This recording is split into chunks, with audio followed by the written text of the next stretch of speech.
Hello everyone, Rob here from Polytricity presenting a new update to C64 Dev Machine. So here I'm looking at the page through my other profile, my RR freelance one, because I just want to see how you guys see it. I can see it will say at the top, you own this tool, download, and that's kind of where you get the new files. You'll see that there's the new Windows and Mac versions here. So you've got the DMG and the zip for Mac and the exe and zip for Windows. I've also kept the previous version just in case there's any bugs that come up that worked in the old version but don't work in the new one. Sometimes I make a typo, sometimes I move a bit of code about, so that tends to happen once in a blue moon. But you just want to download this now and you're good to go. So this is the file you're going to get. I'm going to run this and more info run anyway. Let your AVG do any scans of it if it needs to, but it's going to go ahead and just install this. As soon as it starts, we got everything. You're probably familiar with it at this point. If not, I recommend going through the tutorials. So what's new? We've got this new Print Ext, which is really good for debugging any variables or anything like that. So just for example, I'm just going to make a new byte here and call it my byte. And we can then set that the value into it. Let's just do a value of 0f, which if we see in hexadecimal is 15. 15 in decimal. So we're going to change that to basically going to assign 0f to this is the same as doing an instruction like LDA 0f. So that's basically LDA this one, right? The immediate one. Let me just show you it that way. So you just drag that over. It's the same as doing 0f and storing it into this location. And it's a named location, which makes it easier to find instead of just this. So we can do it store C000. So basically that's what this does. It takes this value and puts it in there, right? And that this name holds that location, right? That's how the variables work. You don't have to do this. Setvar is doing that for you. And the other thing with setvar is you can do interesting things like relative, like 15 in a positive direction, 15 in a negative direction. You can change it back to absolute. So that works quite well. So in order to see this now, so we're going to print it at the top left of the screen. I want to enable pre-clear just so that it clears everything. And then we're going to pick our variable my byte. We're going to show it in hex, and I'm just going to do an RTS so we go back to the basic prompt, and let's run that. And there we go, 0f. So that's pretty handy for debugging. Now let's say you wanted to put your score up the top, then you would make up something like a new BCD, call it score. So BCD is a binary coded decimal, which basically is going to give you 3 pairs of 0 to 99, and then put together you get 999999 as your max score. So I'm just going to do a set var for that one, and I'll do a lookup score, and I'll just put in 999999. Okay, it's kind of the max score you can have. You see it stored it in C001, and it would use up basically so many bytes to make that work. And yeah, so let's just print that one. So I'm just going to control drag this down, and let's print this further along about, I don't know, 16 across the way. You can also just change this to centered and it will automatically put it where it's supposed to go. So I'm going to say it's a variable, it's the score. We want to show it in BCD format, and so this is going to clear the screen. Let's turn that off this time. So this will clear the screen, show that at the top left, and then this will show next to it. So hit F5, and there you go, 0f and all that stuff. So let's just say that it was our lives that we were counting, so we can do new byte lives. Right, and then I'm going to set this to, let's just get rid of my byte, change this to lives, and change this by pressing X or this button, so we can see it in a decimal format. Let's say we had 10 lives, right? Now 10 in hexadecimal is 0A, so that's why I wanted to do like 10. You get used to the hexadecimal values after a while. So I'm going to say we've got 10 lives. We're going to show not my byte because that doesn't exist anymore, lives in decimal, and that's going to be at the top left. We can even do top left, right? But it's no different from 00, to be honest, right? And that is going to show that there. It's going to pre-clear, and we're all good, right? So 10 lives. You can see it shows it in this 0 before it, because a byte can have 3 positions, like 255 is three numeric values, I suppose, or 3 characters. So instead of zeros, we can say spaces, and that way we'll just see 10. All right. For score, it's kind of better that you see the zeros, because if your score was something like, well, 9999, then it's better because it will add the 2 zeros in front of it, like so. All right. And to show you that working, the score actually went up, let's just make a loop here. So we'll just do an A and a J, and get rid of the RTS because it's going to flow into this loop. And we'll just do an inc var. I'm going to look up the score, right? And it's just going to increase that. And let's see what happens. Now it just stays at 9999 because this just happens once. It just prints this once. So in order to update the score, we'd have to sort of keep printing it. So we can bring that here now. In fact, it would be better to bring it there. Right, let's do that again. I think it missed it. So we've got the decimal for lives, and then this is going to go here and print this score, and we're increasing it there. That should work. Let's just put in a V weight. So I'll do an Alt V, and I'll put that there. Let's turn that back like that. Okay, so it's not actually increasing the score for whatever reason. So let's try set var and score relative by 1.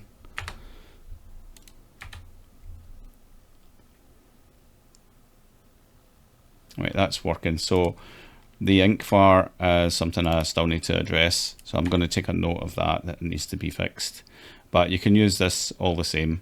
This has already got the code in there for it, so I just need to look at the inc. Let's just see if decvar works while we're here, just to decrease the score. Right, that will just do a decrease by 1. Yep, so that's working. So inc var is not working. I'm just curious to see if it would work if we just had it here. Probably not. Yeah, see, that's just a one-off thing. So one-off, this will happen, but in order to update it, we need to keep calling this the script here, or we've moved it to this point. Right, so don't use the inc var for increasing your score. I recommend just doing set var. Most of the cases you're going to have like a score increase of like 10 or 50 or something, depending what you hit. So you're going to do positive relative, and you'll see that that should update by 10 each time. I'm just going to do Alt P and then do Shift Alt P, and you can see it's gone up by 10. So that's all working nice.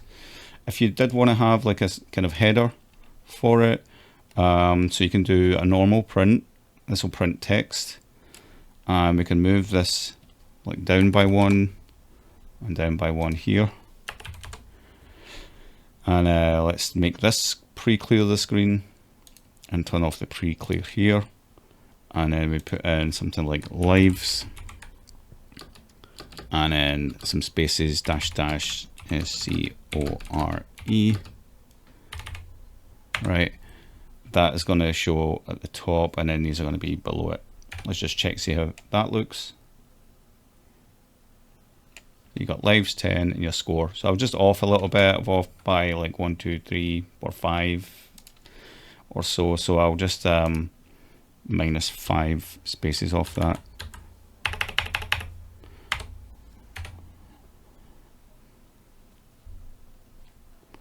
And there we go. It's a little bit better. Obviously I can keep adjusting it, and let's just move it to forward.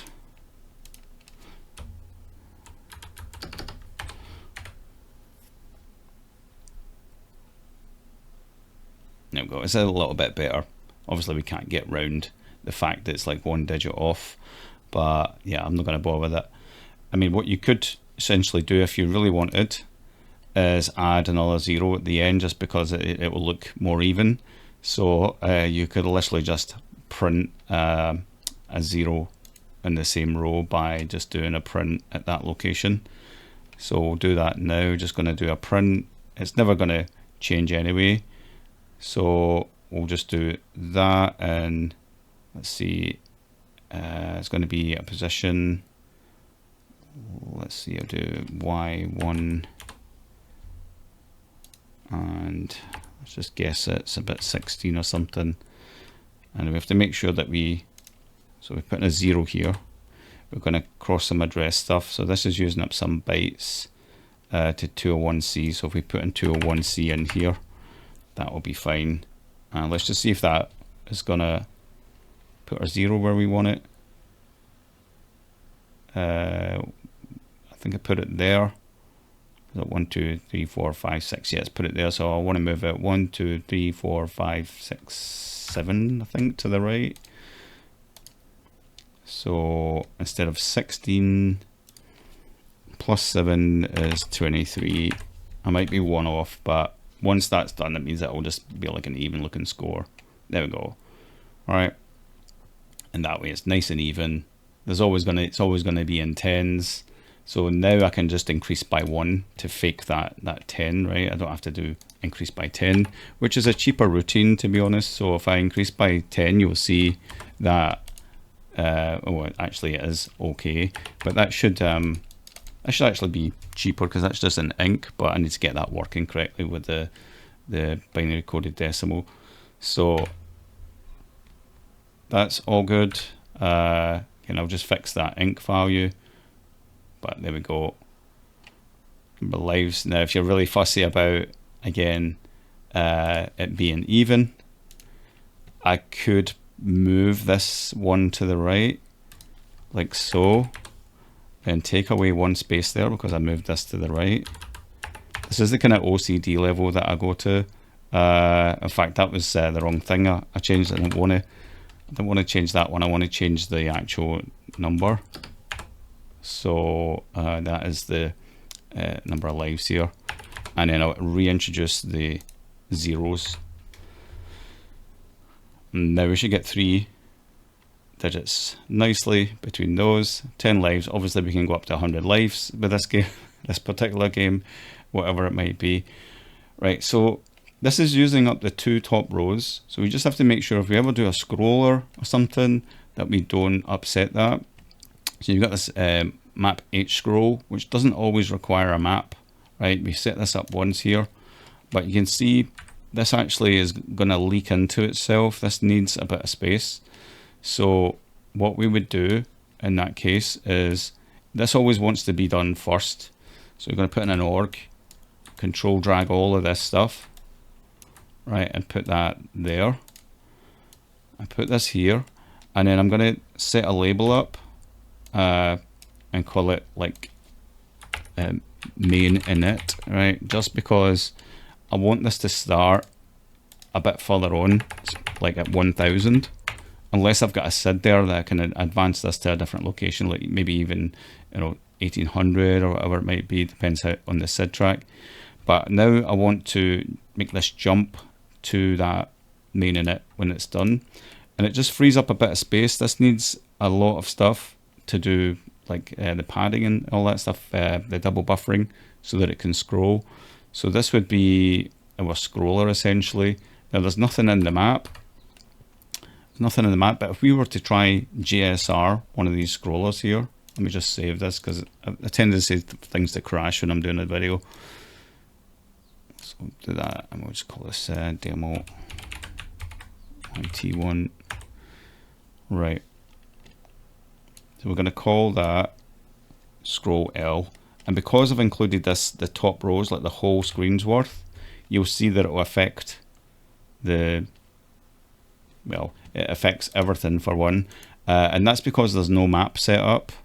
So it does kind of require a map in place. So even if I was to put in a map like that, it will still crash out like so, because there's no actual map data. So we need to add a map, and of course a map needs a character set, and we're just going to copy the ROM there. And now we've got all sort of conflicts, so we need to move some things around. That moves the graphics up there, and then in our map, pick our character set. Obviously we want to clear that @ symbol, and then everything else we can start to make up what we want. Like if you don't need the A character, then you know you can start to make things like that. So I just want to put a little, just a few, yeah, I'll just do a whole row's worth like this, just so you can see what's going to happen. Let's come out of that, and I'm going to pick the map, and the character set also obviously needs picked, right? And this is all still pretty safe. It's not touched 0C00 yet, so this is safe, and then I jump away from that. So there's only a few bytes left before it gets to that double buffer. So this is the safest way to start to prepare your map. I can also clear any of this stuff, but I quite like it setting the backgrounds black in that. So go with that. Now you can see it tried to sort of scroll, but then sort of glitched out a bit. So this is calling the scroller L. This should actually be a JSR. That's why. Hi guys, so here's where I'm at with this testing of the score. So the score's this 3-byte BCD, a binary coded decimal. And the way I have to work is I have to basically jump over this code because it uses this double buffer, which uses up a good chunk of the start section. So I need to jump to 1000. This is unproxied. I just put in a hard value of 1000 here. So I jump to that after setting up the scroller. And then I'm setting up the character set, the map data, setting up my variable for the score, like what my start score is. I do a little header here of lives and score. I'm adding an extra 0 after this, just at that position, just so that it looks like it's going up in tens and it matches the kind of layout of score, which I'll show you. And the lives as well as being displayed. So this is a new function, macro print ext, which deals with values instead of printing text. It's really handy. You'll see it's used here as well. I'm just going to take out the scroller so that you can see how it looks without it scrolling, because that generally works, and what I've had to do to sort of compensate. So you can see that's all working there. I don't know why the map isn't shown for some reason there. Probably because it's expecting it to scroll. Let me just take that out. So so you can see what's what. Yeah, it just flashed away there. I don't know why it's doing that. So let me just check this is all good. I'm also copying the memory here. Let's just take that out. I'm printing the score. Am I doing any clears here? Clear. Just clearing it there, I guess. Yeah, this is clearing it. Let's just put that up here.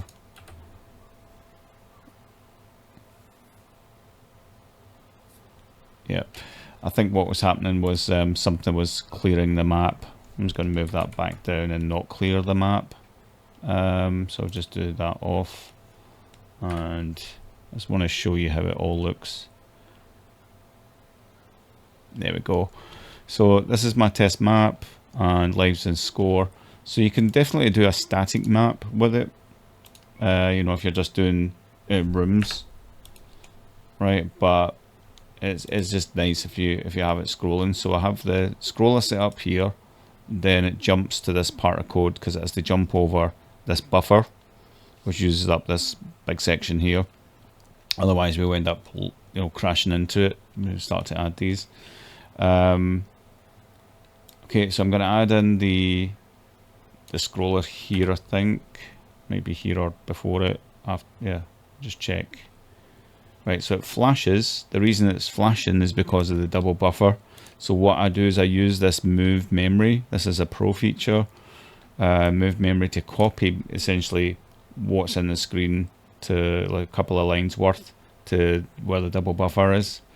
So as a little kind of hack because of the way the scroller works. So I do that, I think here.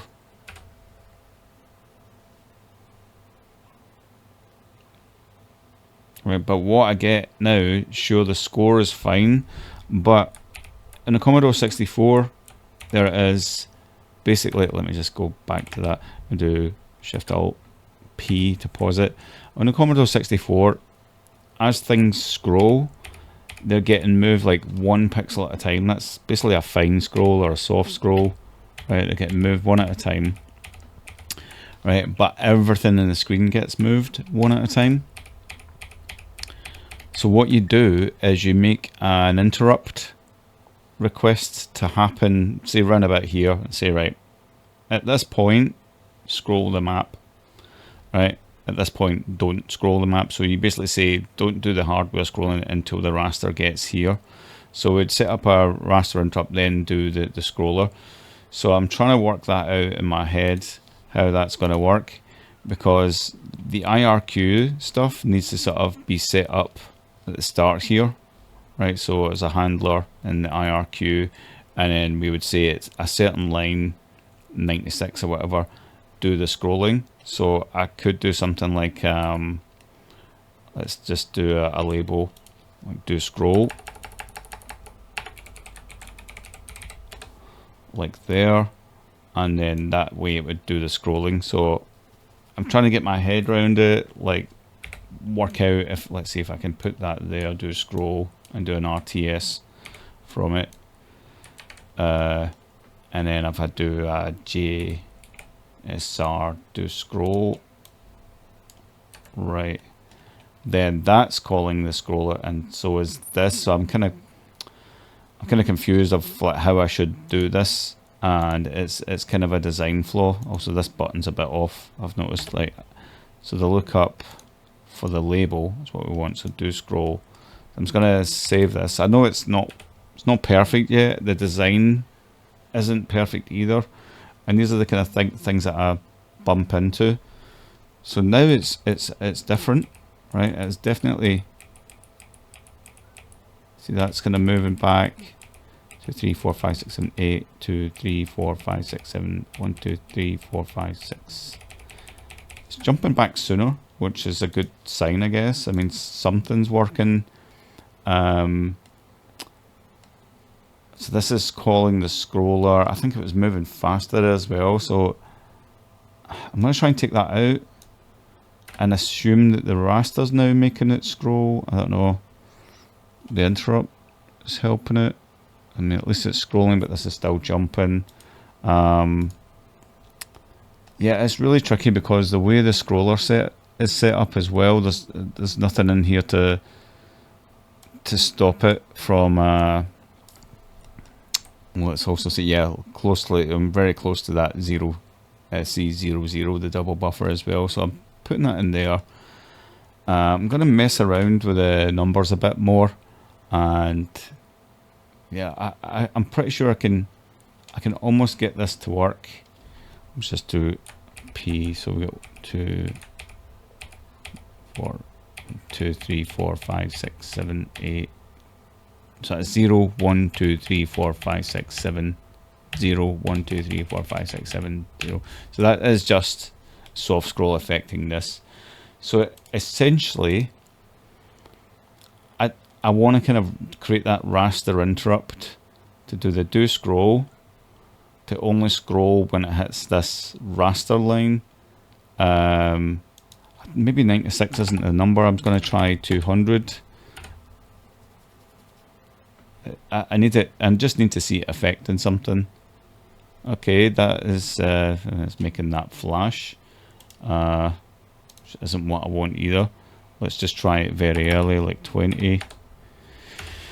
And this is just a design flaw between the way the scroller works and the way the interrupts are working.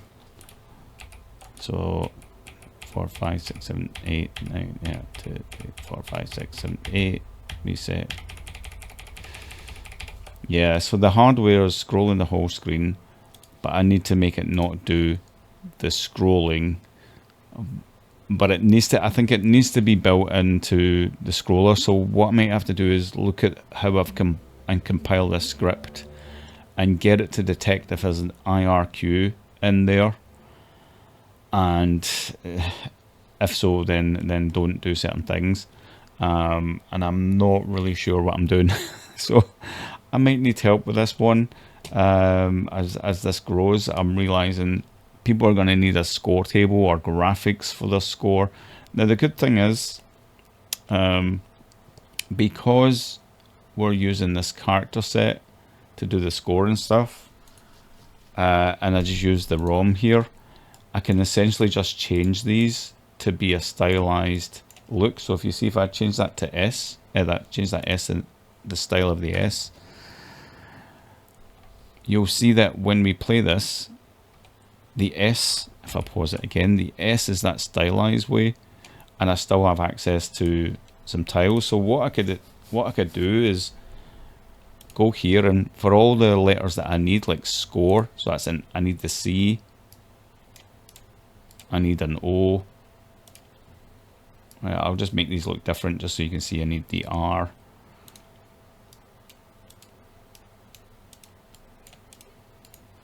I need E. I'll just do that with that one. And live, so I need the L. I'll just do straight line. Doesn't matter if it's there or there. V.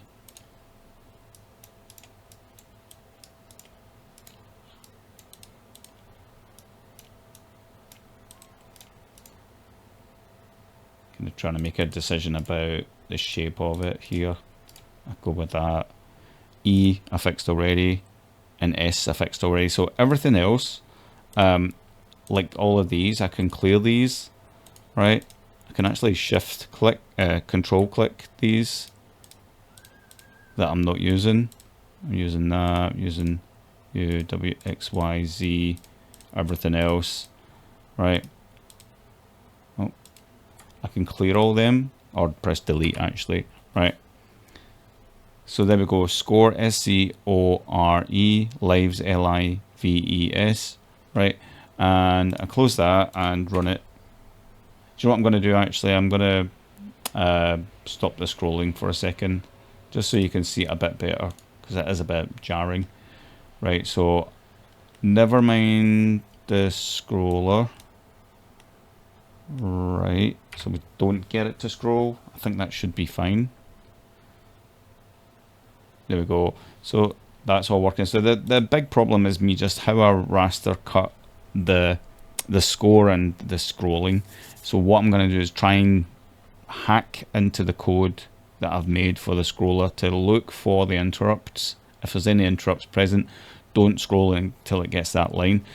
I thought it would just work, but it's not just working, right? It's not just doing it at the right time for whatever reason.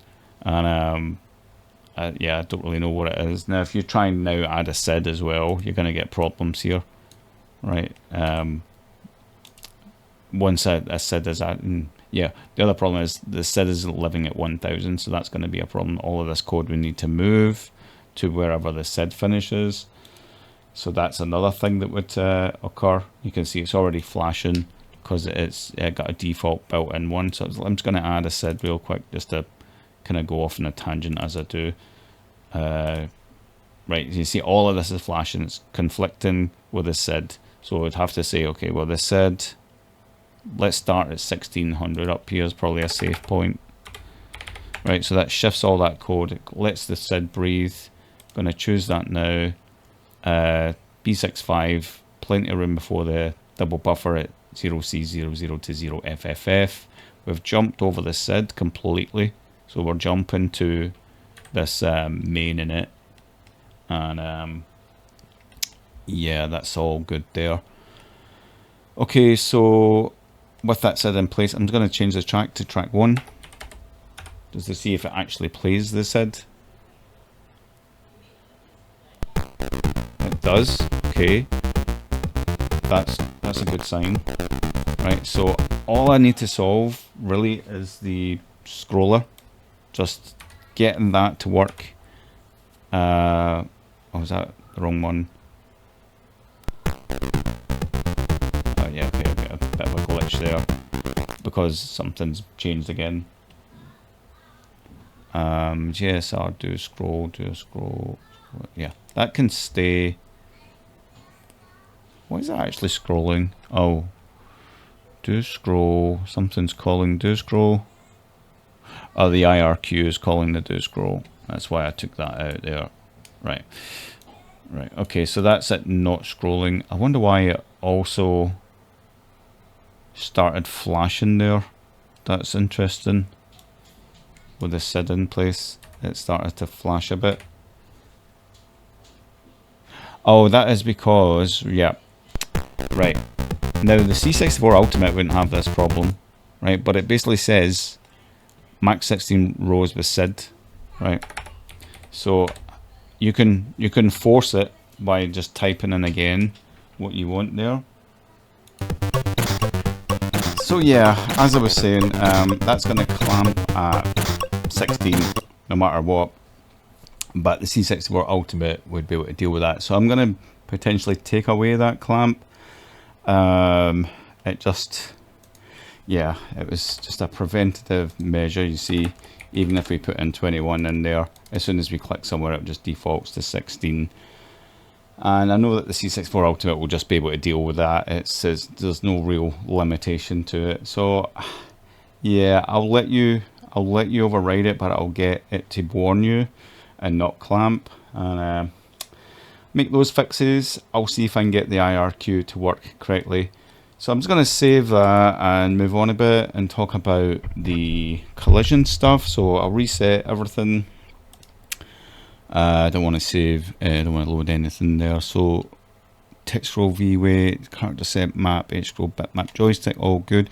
I do want to add a keyboard input. I just know that it will be needed. Joystick is you know, one form of input, and that all works great. So I was thinking like the way it populates all these, so that would be like A, B, C, D, E, F, G, H numbers as well. So it could be a fairly big panel, but it will just do the same thing. It will emit labels, which will be called, and you put in what you want to happen in RTS back. So I'll get that in place. I'll put that on my list. Sprite, nothing different there. Move, nothing different there. Collide. So collide is the thing that got a good bit of work done last week. And there's now two different forms of collide. There's sprite with sprite collision. You choose which groups, because you might have obviously a player made of 2 sprites, maybe even 3, an enemy made of 2 sprites, and what ones it is. What happens if they collide with each other. If they hit each other, do a thing. If they're missing each other, do a thing. So you pick the label to do that thing. And that's a JSR as well. You want it RTS back. Sprite and background. This just means any tile that's not 0. So basically any tile that's not 0 just means it's not that first character. So when you add a character set, that is your, you can see the BKG tile. It's basically the tile that is the @ symbol. So you clear that, and that would be, you know, if I put stuff in here and make a map, and I choose that character set, you see everything is just, the whole background's that tile. So you always just clear that, right? And then everything else is made up of whatever, right? So I can clear that and or fill it, make shapes, right? Multicolor, mix mode, just to do whatever you want. Paint in high res, paint in multicolor even. Change your other 2 colors, like so. Yeah. All right. So that is what was I talking about? Yeah. So your background tile is anything that's not that first tile that you're going to collide with that one. In this case, it's going to be both. So if the sprites are colliding with each other and the background, so it's like a collision with anything. It just depends the kind of game you need. So this is like basic collision. It's not, you know, pinning something down specifically.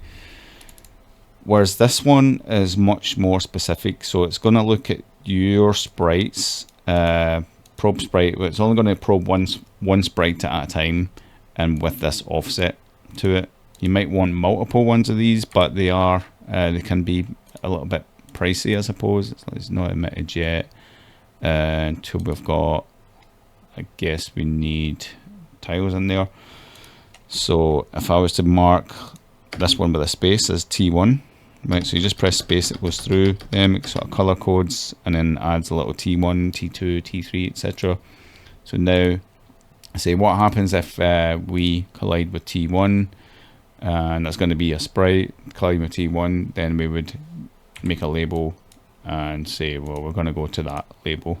Right, now you can see it's 120 bytes cost to do this kind of calculation. It makes a table up, so you can have like multiple ones of these, right? And it makes a table up, and you can do different things like, okay, you know, what happens if doing this, and yeah. You check this every game loop, if I remember right. Yeah, this checks in your cycle. So you would have like your org block, your game loop here, and your jump back to your game loop. Right, so that's your core game loop, and this would be what happens if you were to hit a tile. Let's do hit a tile. Right, so we can say, we can just put that in there. That would be your game loop. You're going to say you've hit that tile, therefore something happens here. I always like to do a set var. This is just a way of testing something. I mean, we can use the whole print thing now as well if we wanted, but set var hardware registers a border,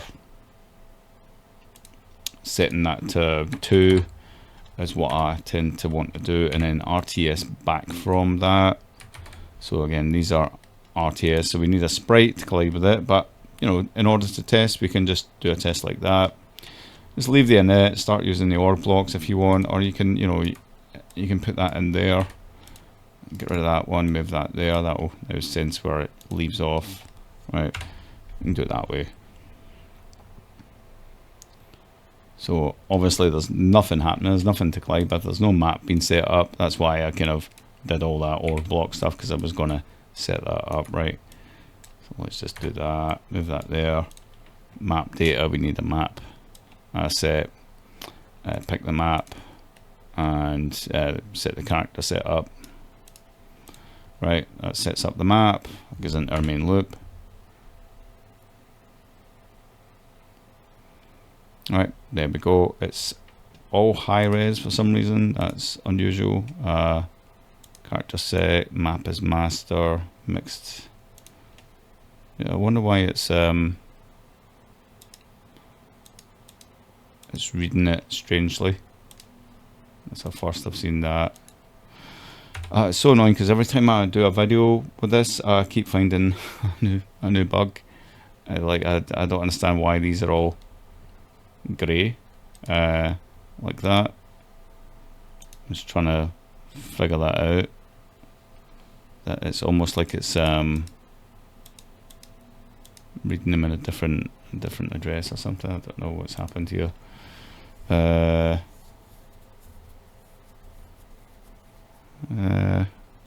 just going to take that out just to see if it's anything to do with it. But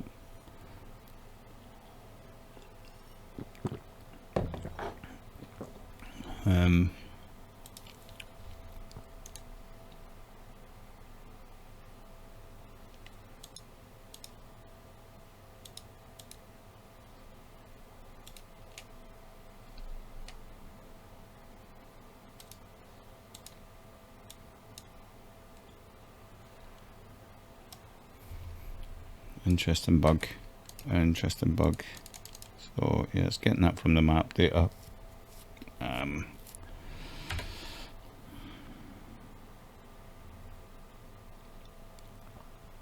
It's bizarre. We just set up a Vic just to make sure it's behaving. So we've got multicolor text, screens there, the character is at 2000, and yeah, that should work. There we go. I just needed to Vic set up. It should be doing it automatically, but like now if I get rid of that, I wonder if it would behave. I don't know if it's a residual code or whatever. Oh well. Okay, so it needs that done right. That's how you would set that up. A few extra bytes. I was hoping the map would just do it, but as usual, you know, we need to set up the Vic. Right, so that's in place, and we just don't have any sprites, so let's add a sprite, and I'll just do a simple little test as the circular shape. I'll do a little C logo, little Commodore logo thing.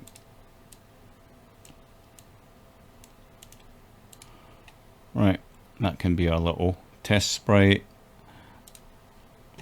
So we're going to bring in our sprite, and I'll set that up there. Choose the asset.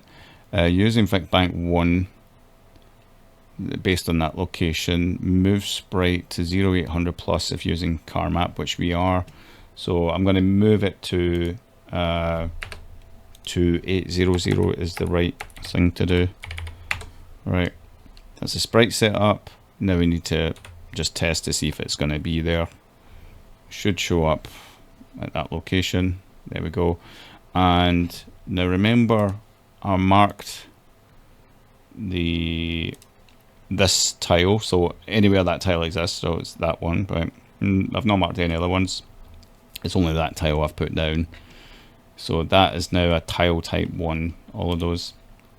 Right, and if that sprite touches there, it should go here and come back, and that will set the border red. So we're going to make this move. The easiest way to do that, I'll just do a move node. Move. I'll make it go down by 1. I'll start it up a bit higher just so you can see it for a bit. Not touching anything. Yeah, just let it wrap round. We also want like what happens when it doesn't touch it and all that stuff, but for now it's just if it hits this, it's gonna do a thing. So this is gonna be checked. I'll do Alt V, throw in a V weight so it's stable.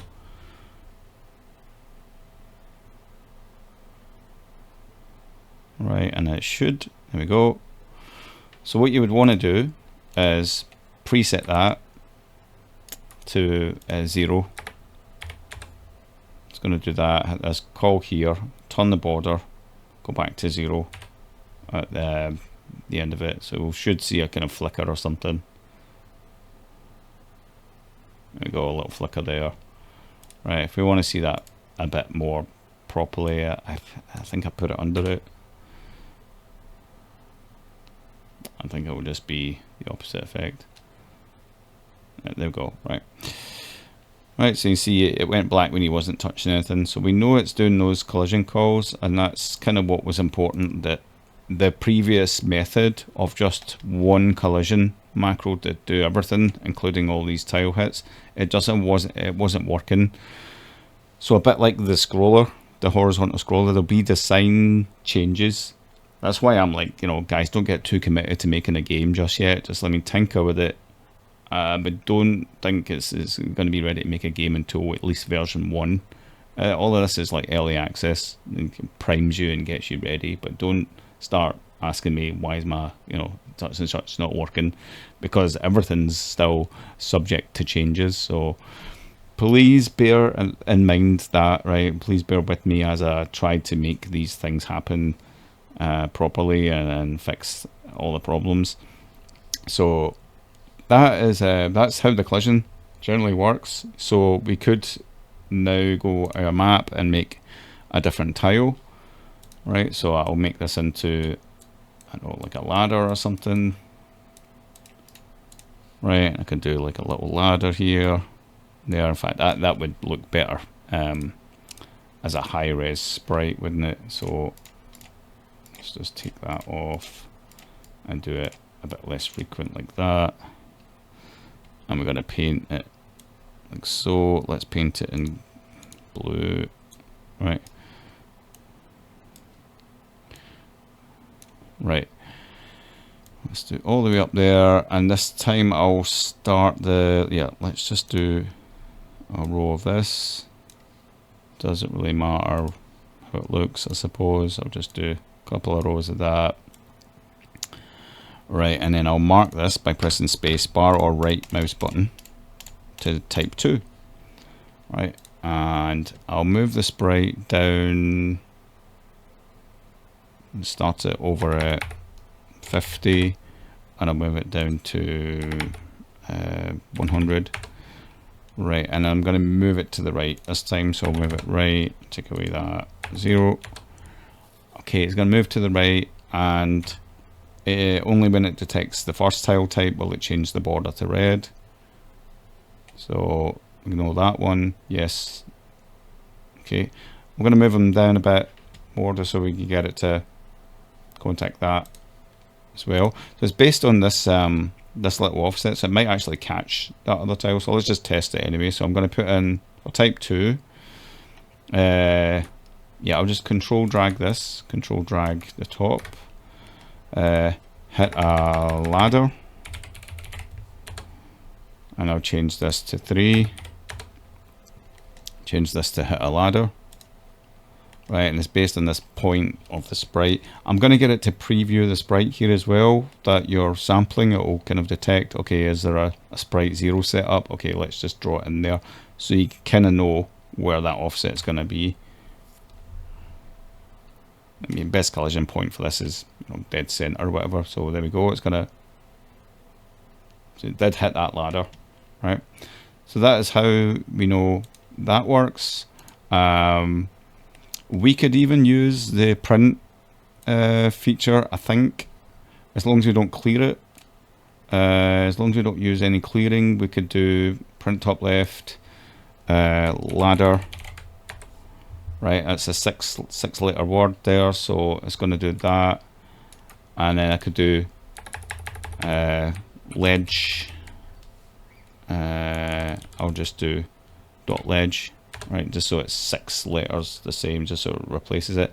They're both at 2000, so let's change one to, let's see, it ends at 2006, so we can start that 2006. They're competing with each other. Macro print with the character set. Okay, so I'm going to move the character set to 3000. If it will stop saving. Or I can move the data. I'll move this data to 3000. I mean, it can go anywhere really. Oh, it's not letting me. It's not letting me type for whatever reason. There we go. There's the occasional little bug here and there like that. I'll do 3006. Right, so I've moved them.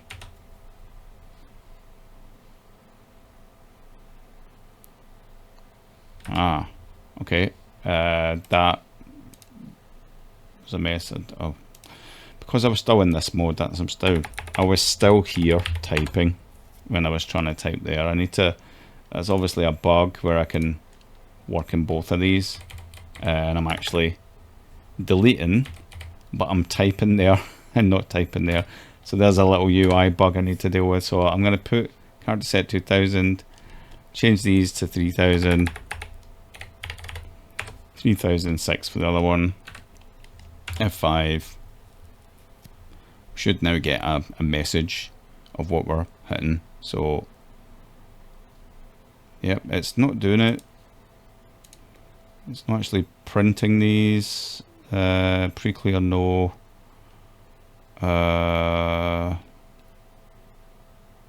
Source inline. That's interesting. I was hoping it would, but I think trying to think about what is actually stopping that from working. The sprite set. Sprite set is at 2800. Ah, I've just noticed the sprites look on the character sets at 2000. Character sets at 2000. That's all the characters. And then the sprites at 2800. And that character set, this message is at, I can move this even further if I wanted, 4000.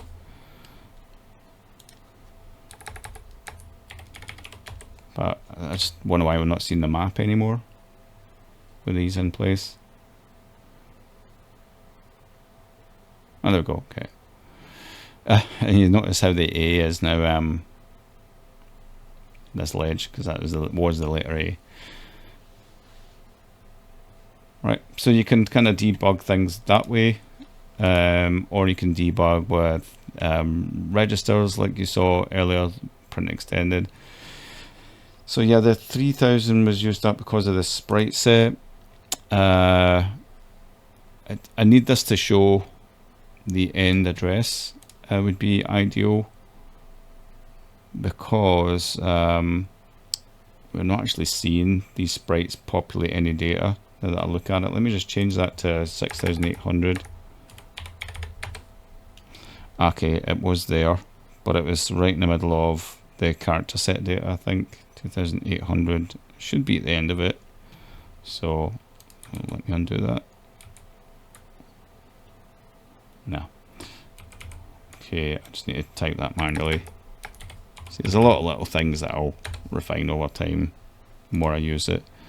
So 2800 is where the sprite is there. Character set, these messages are at 4000 instead of 3000. It's kind of weird because 3000 looks fine to me, but it didn't let me put these at 3000 unless there was a bug with it. Just try that again. I'm trying to think why it would.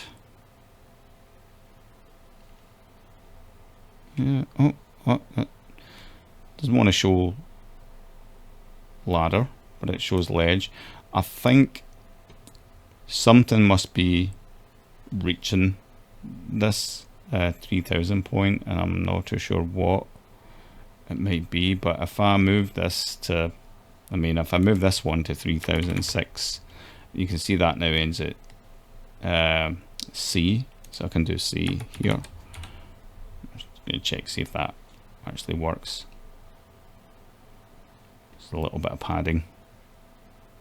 Yes, that's really strange. Why it's not doing that? Let's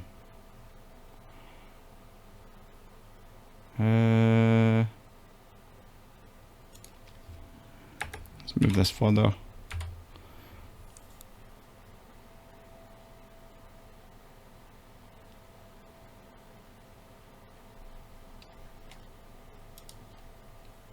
Blowing my mind. Let's go even further with this one.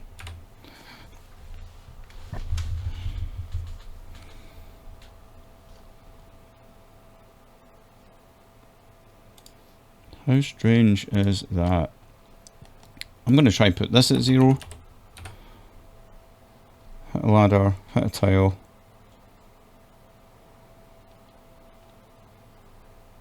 Yeah, see, that's fine there. It's just not displaying.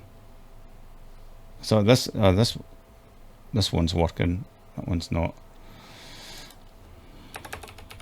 I know these are going to conflict, but I'm just wondering why they don't want to show it 3000, but they want to show it something else. Yeah, it's only showing ledge and not showing ladder.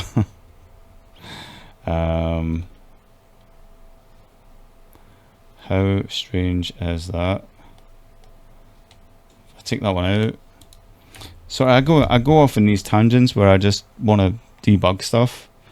It's fun for me, like investigating. That's so weird why it doesn't want to do that. I'm just going to put that one up there.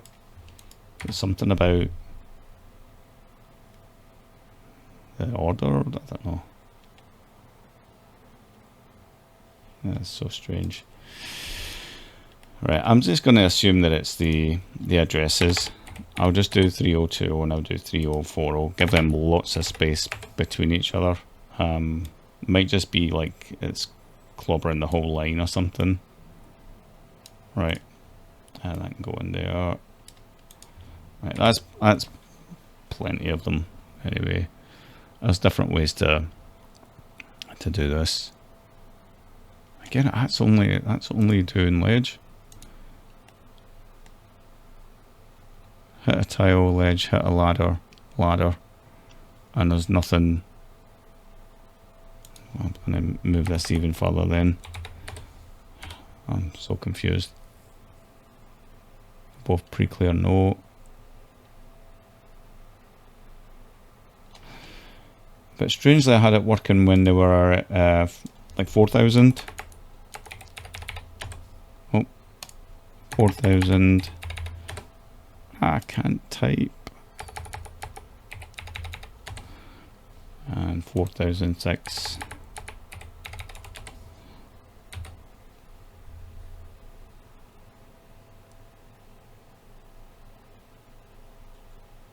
See, it's working there. I don't know what's using up that memory. Up here, I don't see the sprites are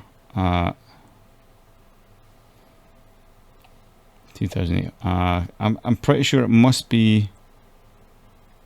See, the sprites are supposed to be here. That's the character set, but the sprites ain't showing up here, and I think that might be the problem. If I do 6800, oh, it's just like a tiny amount. Okay, I think I know what it is. So the sprites are like all this data, but we've only like drawn one, so it's just assuming there's just one, worth of data. So I need to refine that as well. I'm going to get a pen and paper out because there's a lot that I need to fix now. So the sprite data main bar taking all 64 spaces. There was a typing the asset address and edit node address. So there's those two issues. What else was it? The Vic, to set up the Vic.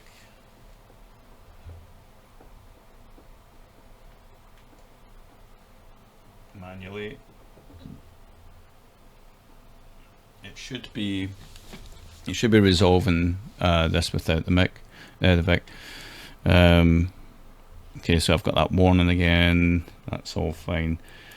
Right, now that I figured that out, it's to do with the sprites using up a whole bunch of data, even though it only shows that it's using. So it's down here, but it's using up a whole bunch of data up here for 64 sprites worth. That's what's clobbering these two. Okay, good to know that. It used to be that sprites would just, it wouldn't occupy all this, but now it just populates the whole data, which is silly. It's not optimized, so I'll fix that. So that should work. Ledge and ladder. In fact, I should just be able to do a space there instead of a dot. Right. These are the kind of things that I nitpick at. So that is how you can get. You go ladder, ledge, ladder, ledge. You can get the sprite to sample those. So what I was thinking is, if you're moving right, then you would basically sample to the right of it. Right, so you could have a state be like moving right or whatever, right? So you do your orgs, put in a label, move right, you bring these over here. Right, as your move right, you'd RTS back from that. You would JSR the move right, put that into your loop, and that's essentially you moving right. So it's going to be detecting in front of it, and then you could either work down the way or across the way, it doesn't really matter. Right, and then have a move left, so -1 here, have it detect that side of the player, so you've got like it's checking in front of itself in that respect. Obviously we can flip the sprite once as well if we knew we had to flip it, or change the sprite we're using, which we can do by changing A1 to 07F8. So a quick way to flip a sprite instead of using the animation node is just to do that, is to do so load with A0 and store in 07F8. Oops, 07F8. Right, that is going to be that one. Right, to go right. This will save you doing a flip and everything, which is expensive. And then we just go to our sprite set, edit that, copy, paste, and then flip horizontally. Right, and then we can basically say, okay, that's A1 to 07F8. Copy these. A1 to 07F8. Right, and let's just prove that that's working by changing what we call in the here from to move right to move left. Oops, I need to name that correctly. No, I just want to close the list. Make escape, close the list. Is that something that's, yeah, that wasn't actually doing that. Make escape, close list.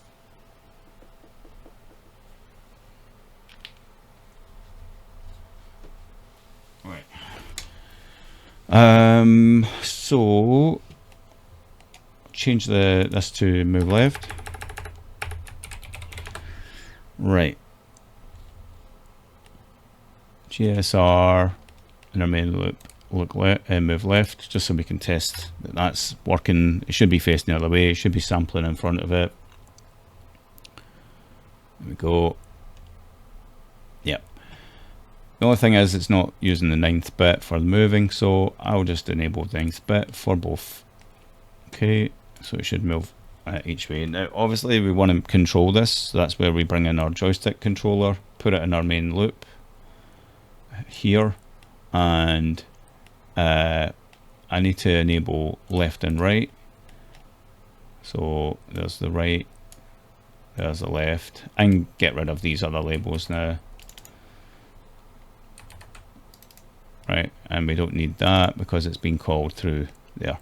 Right, so the joystick will now move the character. So we can move left and right like so, and then we should collide just a bit there. There we go. So it's just sampling just in front of it when going right. That way we don't always hit it, so we can get that flash. Now we stop colliding with it and we go left. We collide with it there as we push left. So that's good because we can stop the player from moving essentially when he's hit something. Let me think about that. So we're allowing it to move, right? We're checking if he's collided with something. If he's hit a tile, right? We're just doing a yeah, this is our collision stuff here. We might want to just change the order of these just like that, just so we can read it a bit better. There's no harm in doing that. You see the address is just all update magically. So you go right,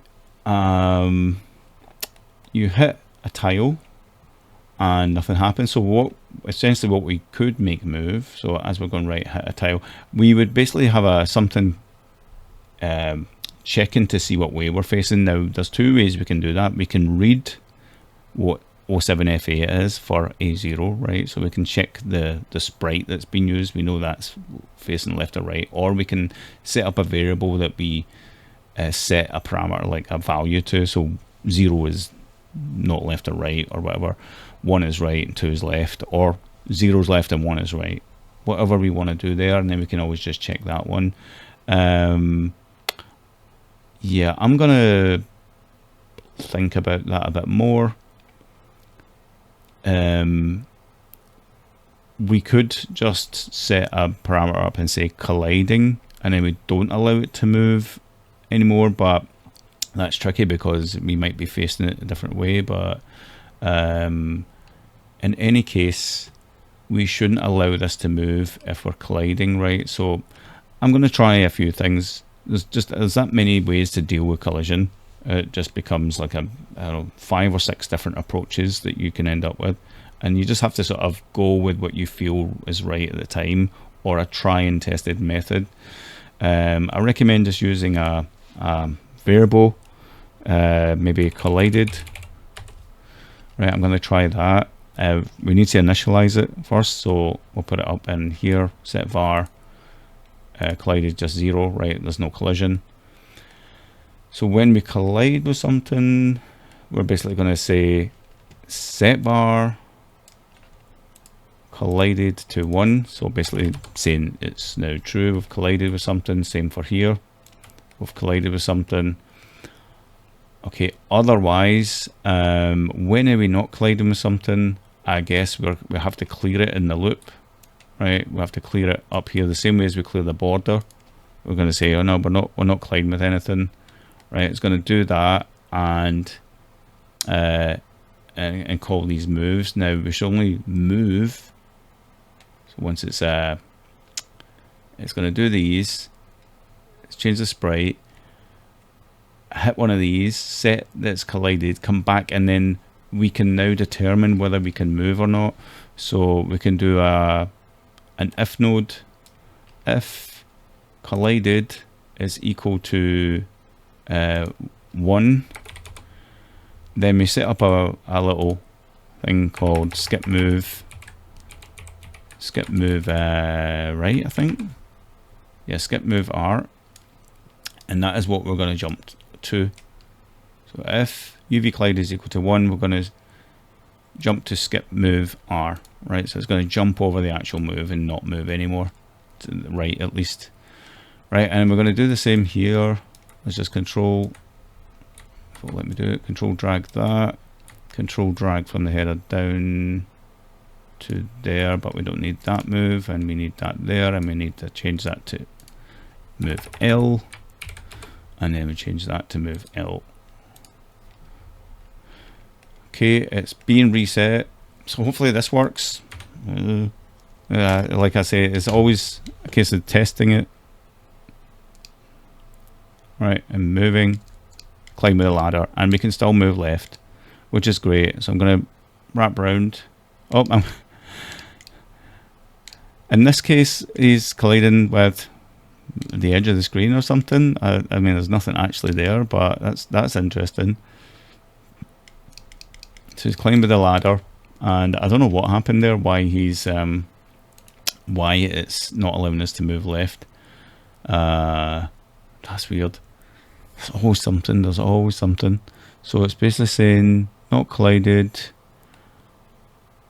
I wonder if it's the if node UV collided is equaling 1 when it's only equal 1 when we collide with something. Let's just check. Collided, true. Hit a ladder, hit a tile. That is strange. I'm just going to allow us to move up and down just for the sake of really checking this, because I want to just make sure that we can move around stuff.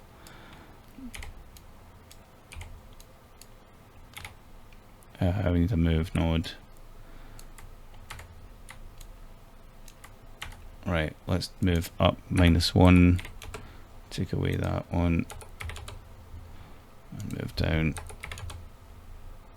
Right, that will allow us to move up and down.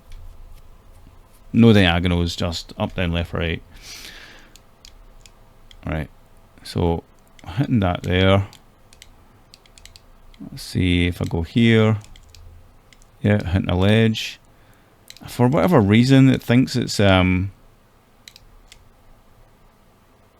yeah, maybe I go round here, under it.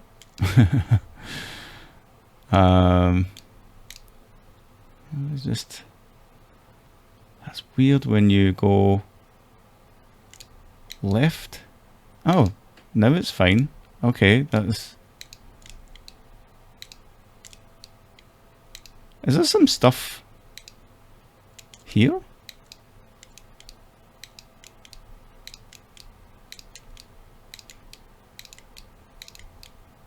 Oh, what?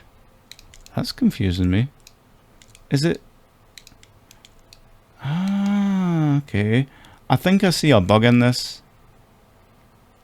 I think there's a bug where, yeah, there's a bug where it thinks, so this must be, this point must be 255. And when it's doing the wraparound, you notice how I was able to move inward here, right? If I go right round, this is the art of debugging, right? If I go right round here, come on. Oh, he's hitting something again. What the hell is going on? Right, so yeah, he's hitting that row. I should be getting like about 3 before it hits something. Let's go there. Here I'll be able to go in a bit. Nope, it's hitting it right away. I really don't know what's happening here, but that is some weird behavior. See there, I can go in a bit. It looks like it's sort of something to do with these. Oh man, I always find a new bug every time with this. I mean, we shouldn't really be, you know, wrapping through anyway, unless it's like a Pac-Man game or something, but I think there's an obvious bug where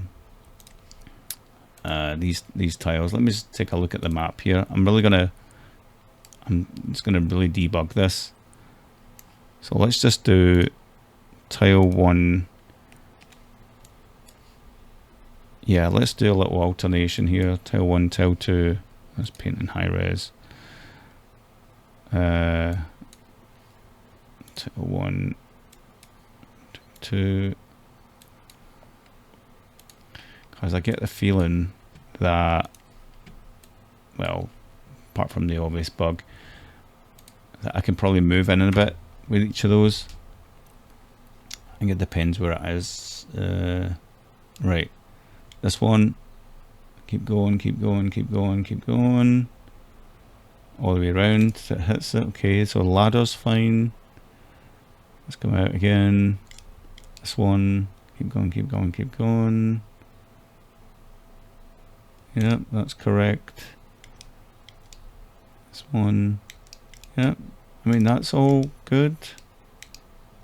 This one, yeah, hitting it that side. Oh, hitting it on both sides. Okay, this might be the wraparound bug. And through, hitting something almost immediately. And I can't come out. Okay, there's some, yeah, there's something weird going on, especially. What? Now I can go all the way here.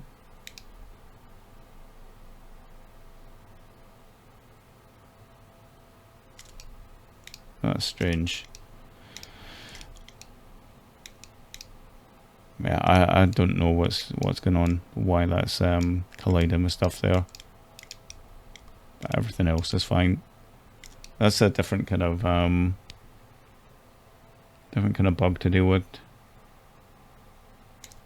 That is the right behavior, hitting red, but I shouldn't be hitting it again here.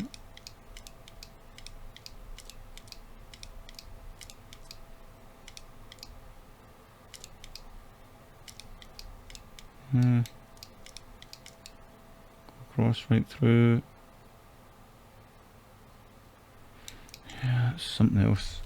It's something else. But anyway, that is the start to making a game. In terms of like changing the map, I've not figured that out yet.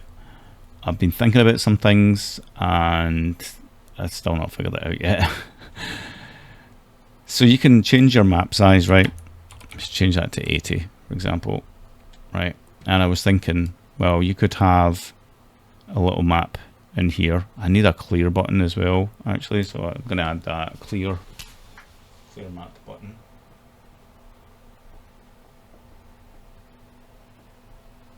I guess the easiest way to clear a map right now is just to close it and unlink the map like so, and then remove it, make a new map, edit that, pick your character set, close that, add your map back in. In fact, I can do an undo, to be fair, and then choose that. It should work, and everything here should still be fine. So yeah, if you were to do like two maps, 80 by 45, and let's just do like that. And what I'd be trying to do is point the sort of map offset.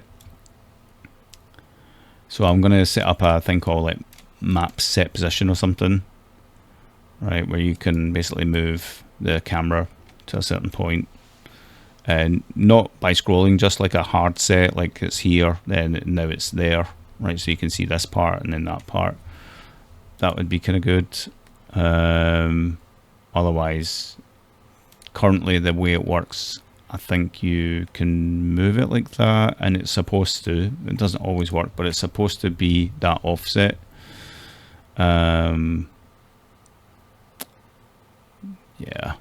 it's supposed to be that offset where I was there, but I don't think, yeah, it doesn't do it anymore.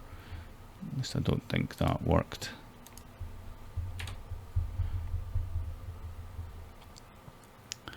Right. So now, yeah, you can see I'm hitting a ledge each time. I could make it do certain things as well, like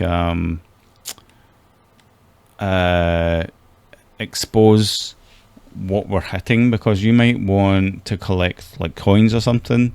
So it should be able to expose what are we colliding with in terms of a tile, like what is the position of the character.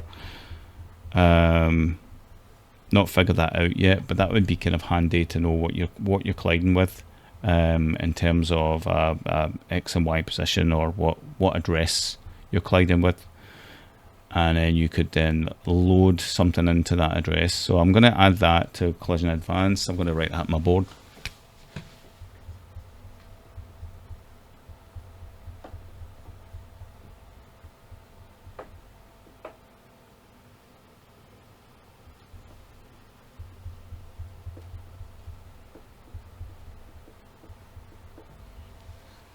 So because it would just, because it's happening a runtime on a C64, it will just basically give you a kind of a pseudo address which we don't know yet. So it will be like exposed collided character, whatever, like, you know, COLL ADV char, and then you would then basically load into that, or we have a couple of variables that you assign to it, which would be better.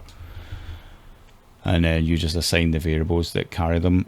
Something else does that. I forget what it was. Probably another new thing. Something that holds variables that animate. Yeah. So the animation macro has been updated. So like this done, it expects a variable. So like you add a byte here and anim state. Right, and then you'd basically say, okay, anim state is going to hold the state of if an animation has been completed. Right, obviously we're not using it here, but I could do something like let's let it finish saving. Like 0 1 0 1, right? It's just going to flip left and right all the time. I'll do offsets like -4 4 -4, or I'll do -2 2. It's got a kind of jar left and right, enable 9th bit for movement. He's not looping, so when we call this, we're calling the subroutine and then reset. So you only set up animation kind of once outside your game loop, I remember correctly. I'm going to reduce the delay here. Right, so we set that up like so. Is that right? Let me just, yeah, that looks correct. And this is what we JSR to play the animation. This is what we do to reset it. So I could do something like reset. So I'll do JSR reset. Oh, it's the anim reset. Put that up here. And if we collide with something, I'll get it to obviously play it. So it's always going to reset. I don't know how this is going to look, but let's just try it anyway. JSR sub the subroutine. I should call it like play or something, to be honest. Right, let's just try that. It might be the other way about. I want to do this, but I prefer just to test stuff. And we'll get to this done thing in a minute. Just want to see what happens when yeah. So he's kind of like bouncing off for one, which is kind of interesting. Yep, it blips through it because the way the offset's working. So we're kind of like blipping through it that way. Right, so it's hitting it once, you get a little bounce off like that. So we could basically, if we wanted like a different effect, they're quite expensive, the animation stuff. So I might change the way that it's done, but in 262 bytes is quite a lot, but it holds a lot of information. But the more you add, you know, whatever, you see it's a few differences. 40 bytes for the 9th bit support. The frame itself, I never saw that actually change, but I'm just going to try something here. I'm going to just swap these for this set, sub, right, and change these for the reset, because I just want to see what that looks like. Can't really picture it in my head, so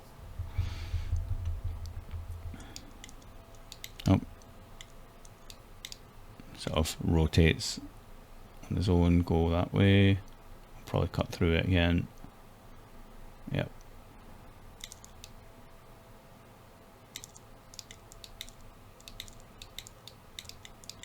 Yeah, you can kind of like fight your way through it if you get the timing just right, especially going left, because the way it forces it to go left first. So again, another thing is like I might change the way that these are designed because they're quite expensive. So I could do something like now 1 0 1 1 0, and then have the opposite here of 4 -4 to -. It's probably not the best example that I'm showing here, but I just want to show you that, you know, how things sort of work. And then you can see I can JSR the other one. So moving right was fine. It was moving left was cutting through. So left. Where's my moving left? Okay. Hit a tile. Hit a ladder. Okay. These were just always calling it the reset. These are the reset. Where's the JSR for movement? Oh, I shouldn't put these here. I should put these based on the movement, right?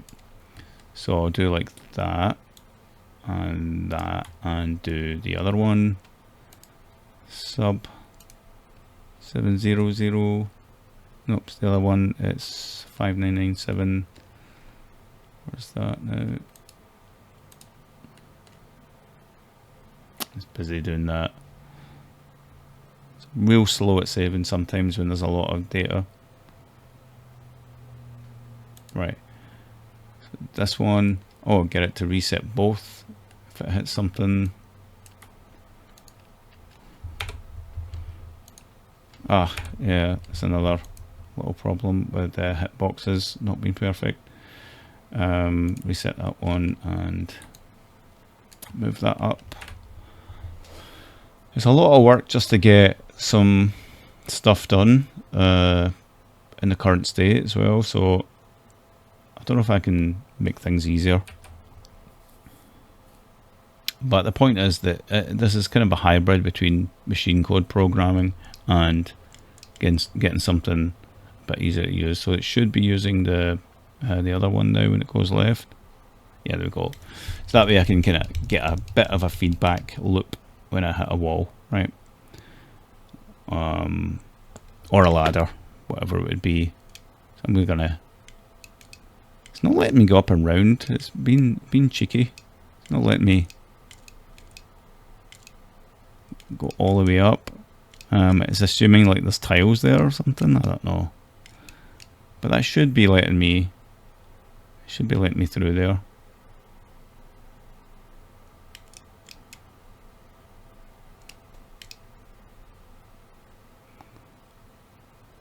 Kind of interested in why that's doing that. So yeah, map offset as well. Map offset XY would be a good thing. Just so that we can choose where in the map that we actually see, so we can make a full explorative map, because we can make the maps fairly big. I think it's clamped it. No, you can do 80 by 50, right? So you can go down the way. That's a big-ish map. I think we can do 160 by 100 maximum. Maybe not.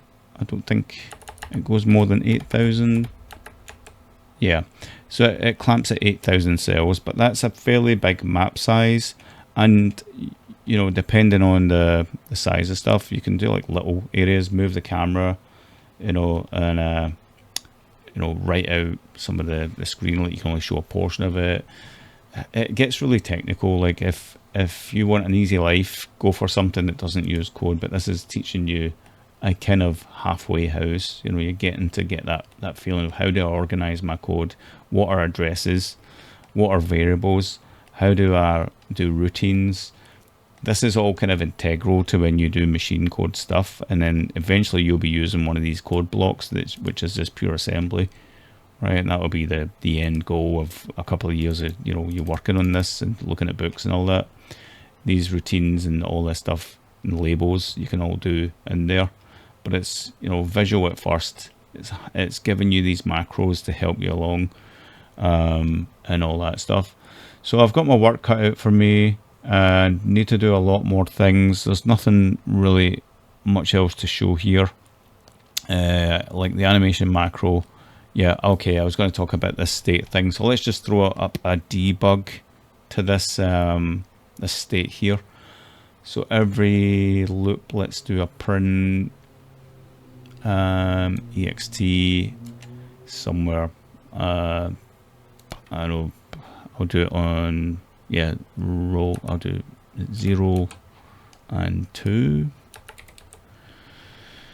I'm going to throw a variable up. It's going to be our anim state. Yeah, the anim state in decimal, I guess. Pad with zeros, no pre-clear. Right, I just want to see if this actually throws up a value when we collide. Should be fine. Still got our character wrong in there, so it can display characters. There we go. Oh, it's all gone like different color mode. What? Just because I added that in.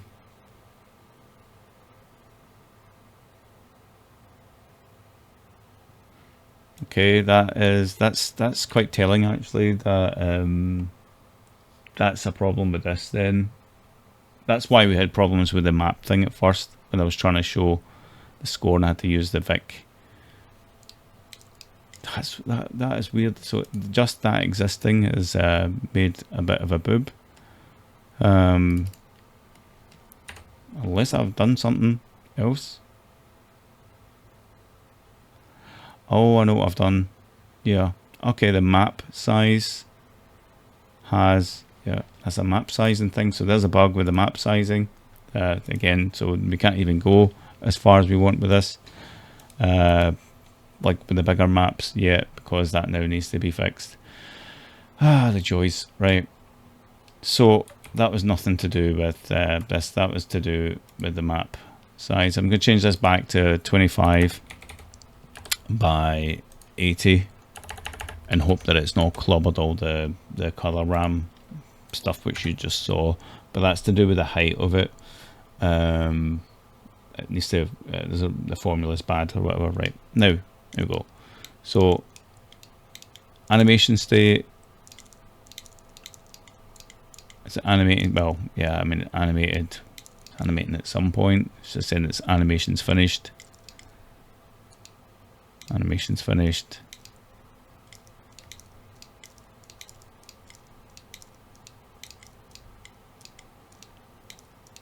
So it resets the animation. Let me just think what's happening here. So when the animation's actually done, that's when this will say it's one. So if I don't reset it, this saving, the auto saving is a blessing and a curse, because I've not actually saved it, but it's been saving all the time in my temp folder in there. So, and it's a bigger save now, especially with that map size. Okay, I'm going to turn that off and then I'll just save it manually. So that's the first save. It does remind you to save as well, so I'll just call this YT2. Sorry, this is such a long video. I will edit it down. Now it's saving again.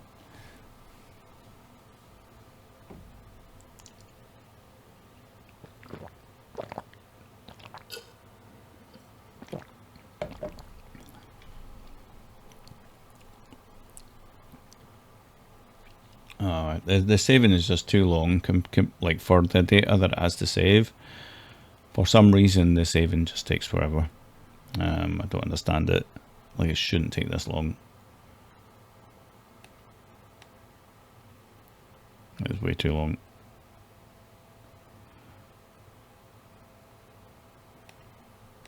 And there we go. That just took longer than it should by a long shot.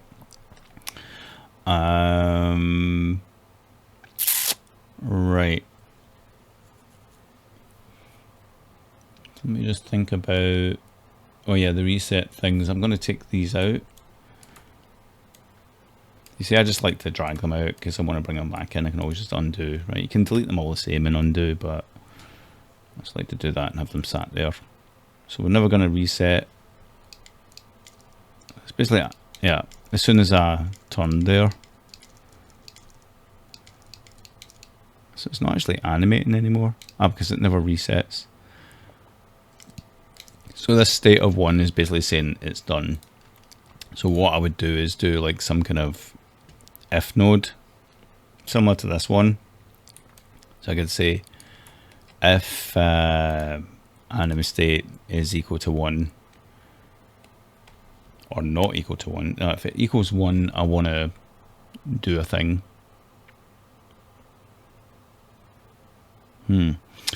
This is where if nodes get tricky. Like, you can either do like not equal to 1. Right, if it's not equal to 1, it's not finished yet. If it's equal to 1, it has finished, the animation's done. Then I would want to go somewhere to reset it. Yeah, that's what you want, but otherwise you're going to jump over it. It gets a bit, you know, mental. So I'm just going to do a skip reset. So it's going to jump to skip reset. And this is going to do a reset. We don't have one. Okay, so close that and do a label reset anim. Okay, so this jumps over that. We just want to reset the animation here, which is going to be that we have one of these calls, like so. Now I've got this all in a moving right node, but this is just a general thing. Let's move these over to here. Skip reset. Where did I put it? Yeah, this one. Okay.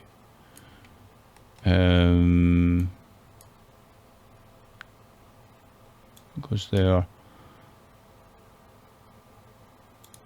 Skip reset. If it equals 1, reset anim. If not, it's going to do this and jump over.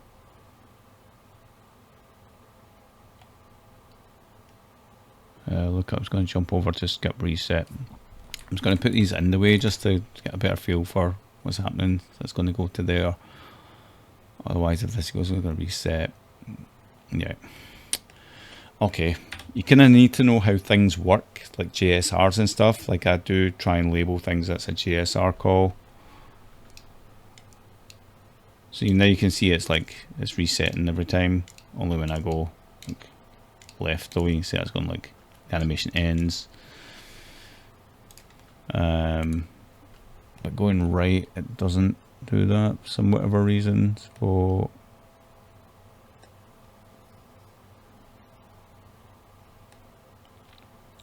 they're both getting loaded into there.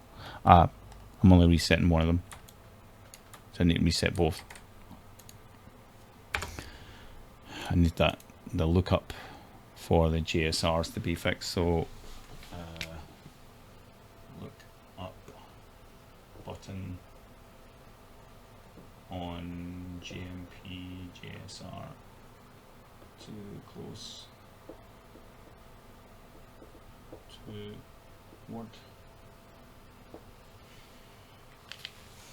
Lots of little things to refine with this. And I say it's very close to a version 1, but there's a lot of work to be done to that point, so it might be a slow crawl. Let's see. Reset 997 and reset this one. Right. So this is just like for one-shot call animations. There's no loop, right? There's no real loop in there. It just is resetting it manually when it gets to the end. So I'm getting this kind of jittery effect. One thing I did notice, it's not actually flipping the animation, and the reason for that is because we're hard coding these facing points here. You know, we're telling it just to be those. If I take these out, right, that was my way of making it face a direction. But now I can just make them sort of flip left and right, kind of crazily, like they'll do like that, make a little crazy shape. Right, and you can see that's constantly resetting. So instead of that, you can obviously just have looping if you've just got a walk cycle. This is just like a one-shot animation, like a kick or something, or a jump. I realized I needed that. And these are the new functions in there. So hopefully that kind of teaches you what's happening there, debugging the state and all that stuff. Let me make it really apparent by making this slow. Right, it should flip much slower. So it's basically doing 0 1 0 1 flip -4, or it's going to move and sort of jitter about, and it'll be a bit more obvious. It won't work when I go up and down. It's only if I do left and right. But we can look at that. Let's just see what happens when we go left and right. So right is the JSR animation. Doesn't really matter which one. I'll just make up do that and down do that one, right? If node, that's skip move, that's when it collides with stuff. Up and down we can do whatever we want. You can go right through things. It shouldn't in theory stop us from moving, so we should be able to move through this stuff, but it will hit the border effect. Didn't actually. Yeah, okay. It's because we don't have the collision detection built into the left or right movement, but there we go, we've got that. So let me go all the way left. Just want to see the way it's moving. I think it's right. I think. Okay, so the collision check is all built into the movement. So if I wanted to check for collision when I move up and down, I would do something similar. Put that there, my if node to jump over moving, and that would all be skip move up. So I do skip move view, right? And this one would look for skip move view.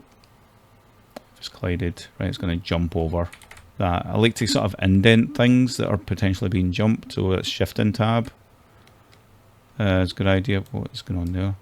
Oh, they moved down close to this. Be careful with that. That's why the other reason I didn't want to include like collapsing, which, you know, a little triangle collapse all nodes. That becomes a nightmare if you suddenly decide to move this under it.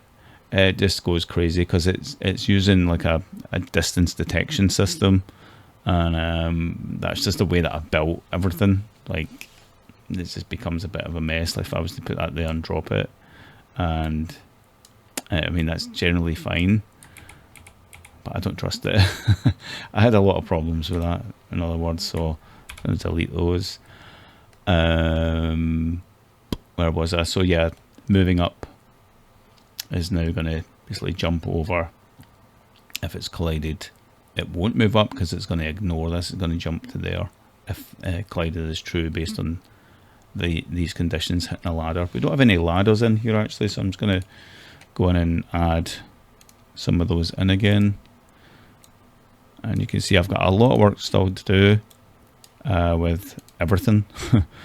I'm happy you guys are along for the ride, but I do sort of want to exercise a bit of restraint and patience with features. But the thing is, more people will be coming in a bit late and be like, you know, is this a fully ready piece of software? I'm tempted to say yeah, it is, but I know for a fact it's not fully ready for every single kind of game there is. It's fully ready for throwing in a SID and a bitmap and a sprite and making a pretty image and making stuff move around. As you can see, it is doing some generic basic stuff. But there's still just a lot more to get done with it. That's just the way it is. It's just that far along. I mean, this is 3.5-4 months worth of rapid development, and it just, you know, it just takes time to make it, you know, better. I'm just going to do a little opening there, just for fun. So yeah, if you wanted to show a bitmap and have all this map stuff, you're dealing with memory management, you're dealing with VIC bank switching, you're dealing with where the sprites live. That's why I've put in this move memory macro. There's lots of other things that changes the way things work, and it's, yeah. So anyway, yeah,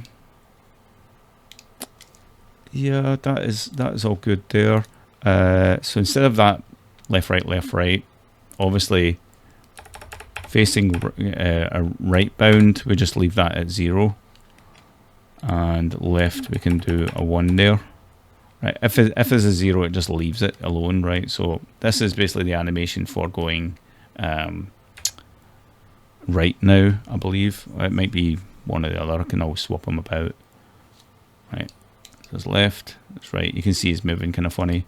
So instead of what I was doing earlier, where I was hard coding the A1 into 07F8, you know, these two, this is actually doing it in terms of an offset based off A0. So A0 plus 1 is left, and you can alt click and do anim left, right? alt clicking, control backspace, and right. You can really, make it make sense that way. You can do that for anything. If node, if collided, whatever.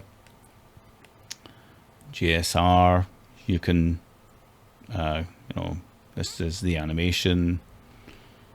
It's all good. The only thing, we can't really change these, although, I mean, in theory we could change this number, but this number is very specific to the ID of that object. These are all objects, right? It's like an object-oriented node-based system. These are all individual objects that do a certain purpose. They're all called C64 nodes, and they're very adaptable, and they change based on, when they're first created. Everything is based off that system.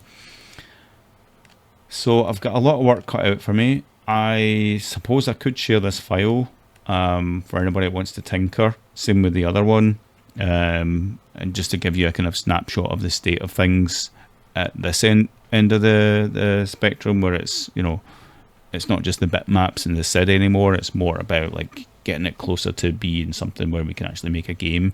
But it's just still so rough around the edges, to be very honest. Move memory is a very handy thing for the pro version. If you have to move sprites all of a sudden, I can move sprites on the fly, like from one bank to the other. I can move bitmap data around with this the move mem. It's quite a cheap little structure. All it is doing is just loading with an offset, storing with an offset, so it is relatively cheap. It's always, I think it's always 11 bytes no matter how big you do, because it's just a general request, but you can only move I think it's 1,000 bytes at a time, so you just do like a bunch of them. Keeps it kind of organized that way. So hopefully that makes some kind of sense. Oh yeah, going up, I guess you would put your collision detection there, and moving down. Yeah, I'll let you guys complete this if you want. You can always use that as a little training thing, just to see if you can now make it do the jump there. So put your if node in there, your collision in the right place. Just copy the sort of pattern. So can you finish that one, moving down? Put your little cursor at the bottom of the copy. You remember, you just do control and drag to make copies, and I will leave that there and edit this video up and call it a day. The saving, oh my god, takes so long. 2, 3, it's like 5 seconds so far. If I could time it, it is literally like 15 seconds to save this file. So I just need to look into why that is. I think JSON files probably just are slow at saving. There's a lot of writing text and buffers. There's a lot of buffer conversion to hex. It's not a binary file, which would be better. It's a readable JSON, so there's just a lot of data that it has to save. So you can imagine if you've got a full-blown game, this might take 2 minutes to save, which is kind of ridiculous. So I'm going to look into like a binary save file. I'm going to query my code and see if I can make it faster at saving. Yeah, and that's it for this video. Hope it helps people with the new features and everything else, and I look forward to doing more with it. So I've got my work cut out for me, and the progress list and the to-do list will just get bigger as time goes by, but I'm enjoying it. Thanks for watching, guys. I'll catch you in the next one. Bye for now.